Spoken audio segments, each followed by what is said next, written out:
આગળ સમાચારમાં વાત કરીએ તો મહત્વપૂર્ણ સમાચાર સાબરકાંઠાથી સામે આવી રહ્યા છે। મહત્વના સમાચાર સામે આવી રહ્યા છે। કહી શકાય સાબરકાંઠામાંથી માનવ કંકાલ મળતા ચકચાર મચવા પામી છે। અંદાજિત 5 થી 6 મહિના પહેલાનું આ માનવ કંકાલ છે। ઈડરના અરવલ્લીના સીમ પાસે પહાડોમાંથી આ માનવ કંકાલ છે તે મળી આવ્યું છે। તો ઝાડની ડાળીમાં સાડીથી લટકતું માનવ કંકાલ મળ્યું છે। સાડીના આધારે મહિલાનો કંકાલ હોવાની હાલ આશંકા છે તે વ્યક્ત કરવામાં આવી છે। તો પોલીસે આ મામલે વધુ તપાસ હાથ ધરી છે। 6 મહિના જૂની માનવ કંકાલ કઈ રીતે અહીંયા આવી તે દિશામાં પોલીસે તપાસનો દોર છે તે શરૂ કર્યો છે।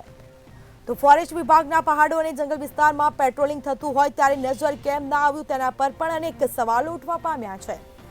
તો 6 મહિનાથી આ માનવ કંકાલ છે ક્યાંથી આવ્યું છે તે અંગે પોલીસે તપાસનો દોર શરૂ કર્યો છે। ઈડરના અરવલ્લીના સીમ પાસે પહાડોમાંથી આ માનવ કંકાલ મળી આવ્યું છે।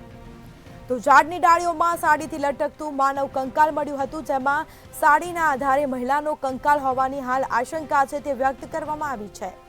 તો સાબરકાંઠામાંથી માનવ કંકાલ મળતા ભારે ચકચાર મચી છે। અંદાજિત 5 થી 6 મહિના પહેલાનું આ માનવ કંકાલ હોય તે તપાસમાં સામે આવ્યું છે। તો ઈડરના અરવલ્લીના સીમ પાસે પહાડોમાંથી આ માનવ કંકાલ છે તે મળી આવ્યું છે। તો પોલીસે આ અંગે વધુ તપાસ હાથ ધરી છે।